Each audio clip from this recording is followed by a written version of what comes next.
നമസ്കാരം, ഞാൻ Rini George, psycho social school councillor and counselling psychologist. പഠനത്തിലെ പിന്നോക്കാവസ്ഥ എന്തുകൊണ്ട് വരുന്നു, എങ്ങനെ പരിഹരിക്കാം? രക്ഷിതാക്കൾക്കും കുട്ടികൾക്കും ഒരേപോലെ ബുദ്ധിമുട്ടുണ്ടാക്കുന്നൊരു കാര്യമാണ്. തിരിച്ചറിയാൻ താമസിക്കുന്നു എന്നുള്ളതാണ് പ്രധാനമായ കാര്യം. പഠനത്തിലെ പിന്നോക്കാവസ്ഥയെ നമുക്ക് രണ്ടായി തരംതിരിക്കാം. ഒന്ന്, പഠനത്തിലെ ബുദ്ധിമുട്ട് അഥവാ ലേണിംഗ് ഡിഫിക്കൽറ്റി. രണ്ട്, പഠന വൈകല്യം ലേണിംഗ് ഡിസബിലിറ്റി. ലേണിംഗ് ഡിസബിലിറ്റി ആയിട്ടും ഡിഫിക്കൽറ്റി ആയിട്ടും തെറ്റിദ്ധരിക്കാറുണ്ട്. കാരണം ഇതിനെപ്പറ്റിയുള്ള തിരിച്ചറിവില്ലായ്മയാണ്. പഠനത്തിലെ പ്രശ്നങ്ങൾ ഒരുപാട് കാരണങ്ങൾ കൊണ്ടുവരുമെങ്കിലും പ്രധാനമായും 4 കാരണങ്ങളായിട്ട് തരംതിരിച്ചിരിക്കുന്നുണ്ട്. മാനസികം, ശാരീരികം, കുടുംബപരം, സാമൂഹികം എന്നീ രീതിയിലാണ് തരംതിരിച്ചിരിക്കുന്നത്. അതിൽ മാനസികമായിട്ടുള്ള പ്രശ്നങ്ങൾ കുട്ടികൾക്ക് ചില സിറ്റുവേഷനിൽ വരുന്ന പ്രശ്നങ്ങളാവാം, എങ്കിൽ പോലും അത് അവരുടെ പഠനത്തെ ബാധിക്കും. ആൻസൈറ്റി, ഡിപ്രഷൻ, ഫോബിയ ഇങ്ങനെ ഉള്ള ചില മാനസിക വിഷമതകൾ കുട്ടികൾക്ക് വരുമ്പോൾ അവിടെ പഠനത്തിൻ്റെ പിന്നോക്കാവസ്ഥയിലേക്ക് പോകാനുള്ള കാരണമാകും. അതേപോലെ തന്നെ ശാരീരികം, എല്ലാവർക്കും അറിയാം, അലർജി, ആസ്മ, ശാരീരികമായിട്ടുള്ള മറ്റ് അസുഖങ്ങൾ വരുന്ന കുട്ടികൾക്ക് സ്ഥിരമായിട്ട് ക്ലാസ്സിൽ വരാൻ കഴിയില്ല. അവർക്ക് ആ സിലബസ് കംപ്ലീറ്റ് ചെയ്യാൻ പറ്റാത്തതുകൊണ്ടും പഠനത്തിൻ്റെ പിന്നോക്കാവസ്ഥയിലേക്ക് പോകും. അതുപോലെ തന്നെ കാഴ്ചക്കുറവ്, കേൾവിക്കുറവ്, ബുദ്ധിവികാസക്കുറവ് ഇതെല്ലാം കുട്ടികളെ പഠനത്തിലേക്ക് പിന്നോക്കാവസ്ഥയിലേക്ക് കൊണ്ടുപോകുന്ന ശാരീരിക പ്രശ്നങ്ങളാണ്. ഇതെന്താണെന്ന് കണ്ട് തിരിച്ചറിഞ്ഞ് അതിൻ്റെതായ രീതിയിലുള്ള ചികിത്സ എടുക്കുമ്പോൾ കുട്ടികൾ ആ രീതിയിൽ മെച്ചപ്പെടും. കുടുംബപരമായിട്ടുള്ള പ്രശ്നങ്ങൾ, കുടുംബത്തിലെ വഴക്കുണ്ടാവുക, മാതാപിതാക്കൾ തമ്മിലുള്ള വഴക്ക്, വിയോഗം, അത് മാത്രമല്ല കുടുംബത്തിലൊരു അന്തരീക്ഷമുണ്ട് കൊടുക്കാതിരിക്കുക, പഠിക്കാനുള്ളൊരു അന്തരീക്ഷം കുട്ടികൾക്ക് കൊടുക്കാതിരിക്കുക, അല്ലെങ്കിൽ ഒരു പ്രേരണ, ഒരു മോട്ടിവേഷൻ ഇല്ലാതിരിക്കുക, ഇതെല്ലാം പഠനത്തിലെ പിന്നോക്കാവസ്ഥയിലേക്ക് പോവാം. സാമൂഹികപരമായിട്ട് വരിക, കുട്ടികൾ പഠിക്കാൻ പോകുന്ന തിരിച്ചു വരുന്ന സ്ഥലത്ത് ശല്യപ്പെടുത്തുന്ന സാമൂഹിക വിരുദ്ധരുണ്ടെങ്കിൽ കുട്ടികൾക്ക് അതിൽ ശ്രദ്ധ കൂടുതൽ വയ്ക്കുകയും പഠനത്തിൽ ശ്രദ്ധ പോവുകയും ചെയ്യും. അതുപോലെ തന്നെ ഇപ്പോഴത്തെ കൂട്ടുകെട്ട്, കുട്ടികളുടെ ലഹരി മരുന്നിൻ്റെ ഉപയോഗം, അതുമാത്രമല്ല പ്രണയ ചാബല്യങ്ങളിൽ പോയി വീഴുക, ഇതെല്ലാം കൂട്ടുകെട്ടുമായിട്ട് ബന്ധപ്പെട്ട് നടക്കുന്നതാണ്. അപ്പം മാതാപിതാക്കളുടെ കൂട്ടുകെട്ടിനെ കൂടുതൽ ശ്രദ്ധിക്കുകയും എന്താണ് ആ കൂട്ടുകെട്ട് അതിന് ആ രീതിയിൽ അനുസരിച്ച് ഒഴിവാക്കുകയൊക്കെ ചെയ്തു കഴിഞ്ഞാൽ കുട്ടികളെ പഠനത്തിലെ പിന്നോക്കാവസ്ഥയിൽ നിന്ന് മാറാൻ കഴിയും.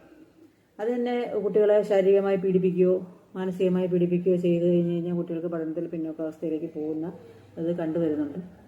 അപ്പോൾ ശാരീരികമായിട്ടുള്ള പീഡനവും മാനസികമായിട്ടുള്ള പീഡനവും കുട്ടികളെ പഠനത്തിലെ പിന്നോക്കാവസ്ഥയിലേക്ക് കൊണ്ടെത്തിക്കുക. അപ്പോൾ ഇതെല്ലാം നമുക്ക് ഈ 4 കാര്യങ്ങളും നമുക്ക് പഠനത്തിൽ ബുദ്ധിമുട്ടുണ്ടാക്കുന്ന കാര്യങ്ങളാണ്. പഠിക്കാൻ അറിയാം കുട്ടികൾക്ക്, പക്ഷേ പഠനത്തിലൊരു ബുദ്ധിമുട്ട് കാണിക്കുന്നുണ്ട്. ഇതെല്ലാം തന്നെ പഠനം തുടങ്ങുന്ന സമയത്തെ കാണാൻ ഉള്ള വഴിയില്ല. പക്ഷേ പഠന വൈകല്യം എന്ന് പറയുന്നത് അഥവാ ലേണിംഗ് ഡിസബിലിറ്റി എന്ന് പറയുന്നത് പഠനത്തിൻ്റെ തുടക്കകാലം മുതലേ നമുക്ക് പെട്ടെന്ന് കണ്ടുപിടിക്കാൻ പറ്റുന്നൊരു കാര്യമാണ്. പ്രത്യേകിച്ച് രക്ഷിതാക്കൾക്കും അധ്യാപകർക്കും കണ്ടുപിടിക്കാൻ പറ്റുന്നൊരു കാര്യമാണ്. പഠനത്തിൻ്റെ വൈകല്യം അഥവാ ലേണിംഗ് ഡിസബിലിറ്റി നമുക്ക് 3ആയിട്ട് തരംതിരിക്കാം: ഡിസ്ലെക്സിയ, ഡിസ്ഗ്രാഫിയ, ഡിസ്കാൽക്കുലിയ. ഡിസ്ലെക്സിയ എന്ന് പറഞ്ഞു കഴിഞ്ഞാൽ നമുക്ക് വായിക്കാനുള്ള ബുദ്ധിമുട്ട്, ഡിസ്ഗ്രാഫിയ എഴുതാനുള്ള ബുദ്ധിമുട്ട്, ഡിസ്കാൽക്കുലിയ കണക്ക്, ഗണിതം ഇതുമായിട്ട് ബന്ധപ്പെട്ടിട്ടുള്ള ബുദ്ധിമുട്ട്. ഇത് നമുക്ക് തിരിച്ചറിയാൻ സാധിക്കുന്നു എന്ന് പറഞ്ഞു കഴിഞ്ഞാൽ നമുക്കൊരിക്കൽ കുട്ടിയെ വായിക്കാൻ പറയുമ്പോഴത്തേക്ക് അവർ വായിക്കാൻ കഴിയുന്നതും അവർ ഒഴിവാകാൻ വേണ്ടി നോക്കും. വായിക്കുന്നത് തന്നെ അവർ വേർഡ്സിനെ എടുത്തെടുത്ത് വെച്ച് വായിക്കുന്നതാണ് കാണാം. ചില വേർഡ്സ് അവർ സ്കിപ്പ് ചെയ്യും, ചില ചിഹ്നങ്ങളൊന്നും അവർക്ക് വായിക്കാൻ അറിയില്ല. ആ രീതിയിലേക്ക് അവർ വായിക്കുന്നതായിട്ട് നമുക്ക് മനസ്സിലാവാൻ പറ്റും. അങ്ങനെയുള്ള കുട്ടികൾക്ക് ഡിസ്ലെക്സിയാണ് എന്ന് തിരിച്ചറിയുക. ഡിസ്ഗ്രാഫിയ എഴുതുന്നതിനകത്ത് ചില്ലക്ഷരങ്ങളോ ചിഹ്നങ്ങളോ ഒന്നും കാണില്ല.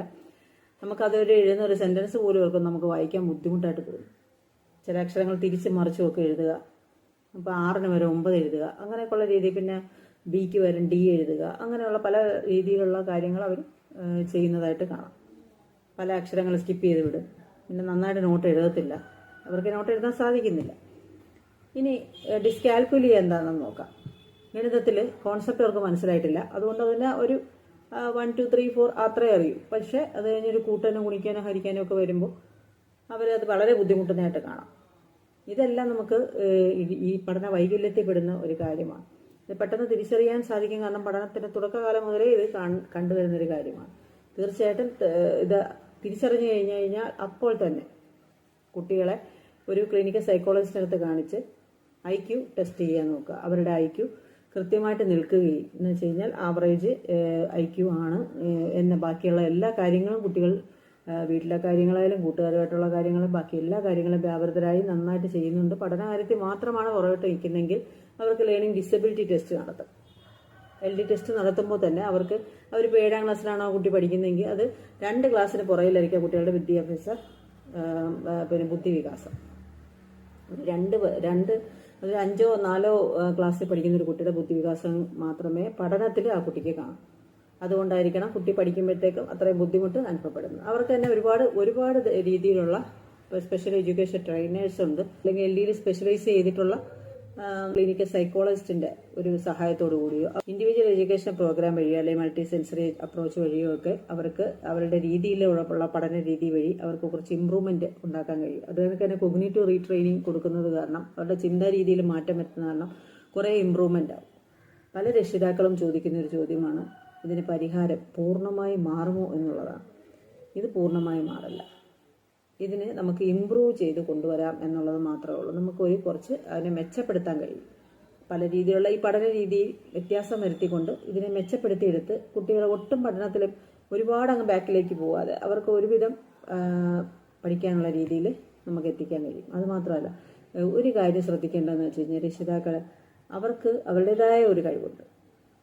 ആ കഴിവ് എന്താണെന്ന് തിരിച്ചറിഞ്ഞ് ആ മേഖലയിൽ അവർക്ക് കുറച്ച് കൂടുതൽ വളർച്ച കൊടുത്തു കഴിഞ്ഞാൽ അവർക്ക് പഠനത്തെ പിന്നോക്കാവസ്ഥ നിൽക്കുന്നത് കൊണ്ട് തന്നെ അവരുടെ സെൽഫ് എസ്റ്റീം ബാക്കിലേക്കായിരിക്കും. അവർ കൊണ്ടൊന്നിനും കൊള്ളില്ല എന്നുള്ള രീതിയിലായിരിക്കും അവർ പെരുമാറുക. അപ്പോൾ അതിൽ നിന്നൊക്കെ അവരുടെ ആ കഴിവിനെ തിരിച്ചറിഞ്ഞ് അവരുടെ മുന്നിലേക്കുള്ള ജീവിതത്തിന് നിങ്ങൾക്ക് ഒരു ഭാഗമാക്കാൻ വേണ്ടി കഴിയും. എല്ലാവരും അത് ശ്രദ്ധിക്കുമെന്ന് വിചാരിക്കുന്നു. നമസ്കാരം.